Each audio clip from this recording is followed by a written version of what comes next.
This next politician is a true American hero, a guy that actually fights for the American people, and one that is going to expose whether or not the government is hiding aliens. Let's welcome on the representative from the great state of Missouri, the one, the only, Representative Eric Burlison. Rep, how you doing, Eric? Great, Alex. It's great to be on. It really is a pleasure. And so I have to ask you, you're here with three lunatic comedians, and one of them, Michael Q's my good buddy, he's obsessed with you, Eric, because of your work that you've done with these aliens. I was actually going to kind of wait to get into that, but can you tell us what the hell is going on with aliens? Are they real or fake? Because I get the impression that if they tell us they're real, then they're fake. If they tell us they're fake, then they're real. Does that make sense? Whatever they tell us, I believe the opposite. So what's going on, Rep? Yeah.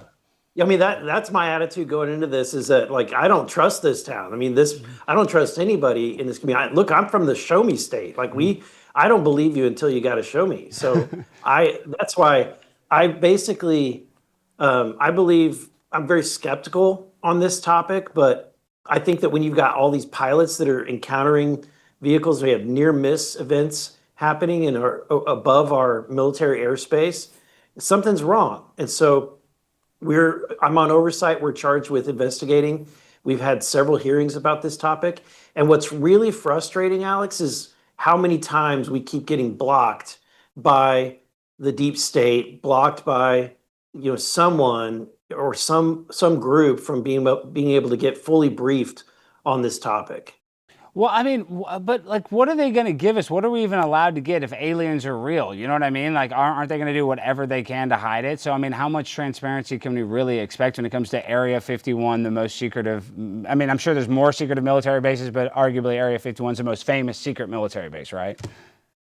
Yeah, I think that at the end of the day, the topic is not something for the United States government to keep a secret. Look, like, if you happen to be able to film an alien or an aircraft on your iPhone tonight, that is not for the government. The government, what I'm told is that they're not going to come in, confiscate your phone, make that a secret. They're not trying to keep the knowledge of extraterrestrial or non-human intelligence secret. The one thing that they will say is that they're keeping very close to their chest anything that they have, any kind of vehicles, anything that the United States government is working on, or technology that they might have that has been able to document any UFOs. And so that's what we're having a hard time getting access to.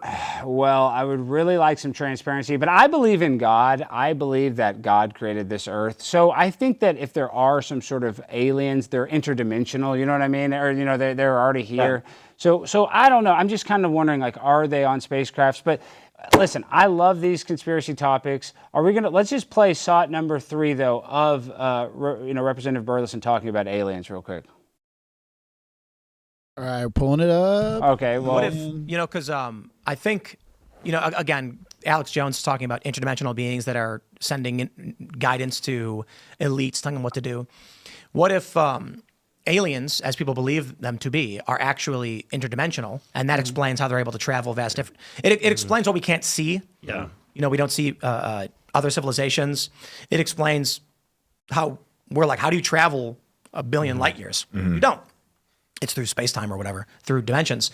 And what if these are not necessarily smarter, but more advanced entities that are controlling the flow of our existence for their own ends?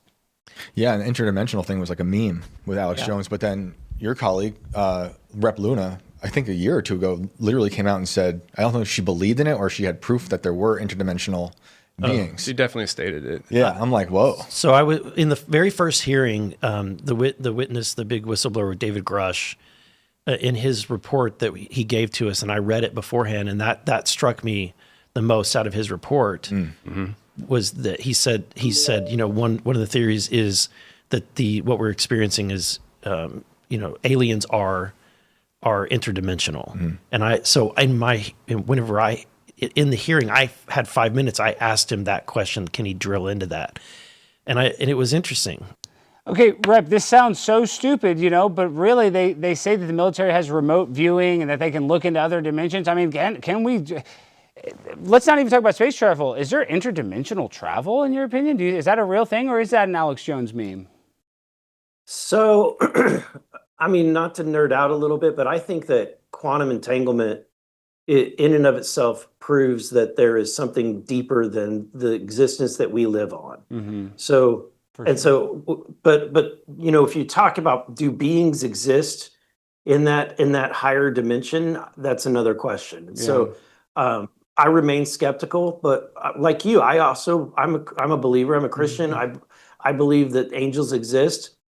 What commonly comes up is how there is a way that it fits within the biblical narrative, and how many times in the Bible that you know, while they call them angels, but at the end of the day, when you look at it, they're not from Earth. Like these are And these they're are described beings. they don't look like a human, you know, the way they're described. They do look kind of odd if you actually look at the biblical description of these angels. Let's not forget about the reptilians. We got the reptilians like, I don't know. With the Anunnaki. Okay, wait, Hillary Clinton herself, there might be a reptilian been controlling this government for a long time, dude. Okay, no, you're making a joke, but why? I bet Rep will believe this. Rep, they call me crazy, but I think there was giants. I believe in the Nephilim. I do believe that was real, Rep, and they're gonna clip this and call you crazy. Were giants ever real, in your opinion, Rep? I hope this doesn't get you canceled.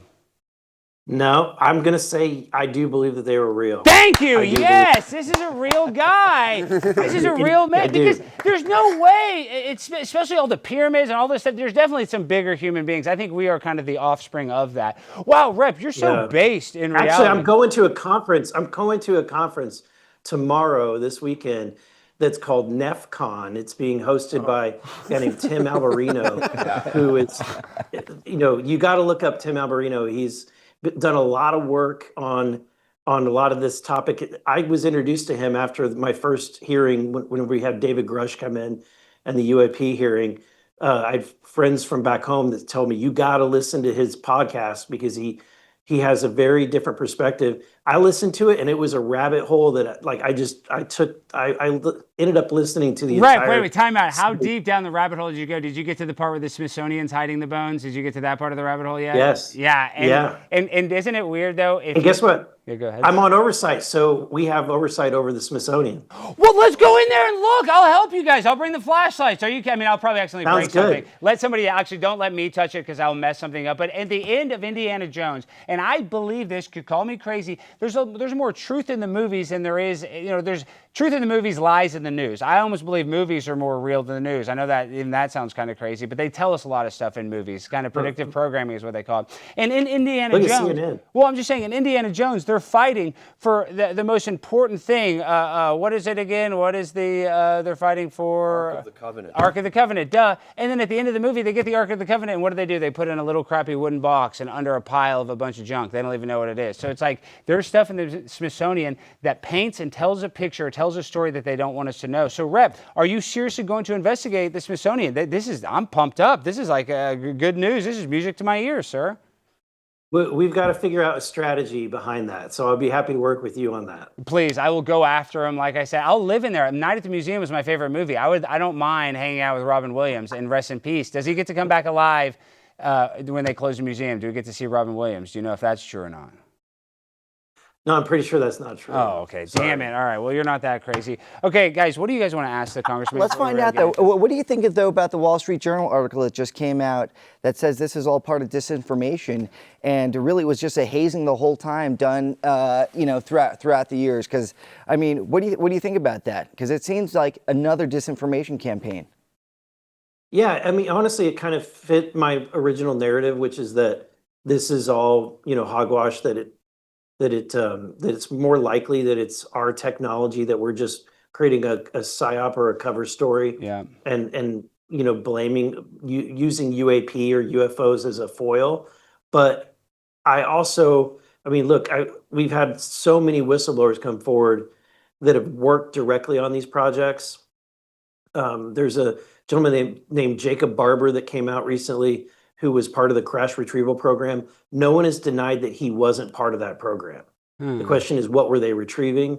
David Grush has done a good job of introducing individuals to my office that we can interview. So none of it is, I don't have definitive proof. That's the problem. I want something in hand or in video that's definitive that I can talk about. You want a smoking show. lightsaber is what you want, the smoking lightsaber. There you go. I'm so fly, I'm aligned with the planes. My grind so refined, I got no time for no games. Ask yourself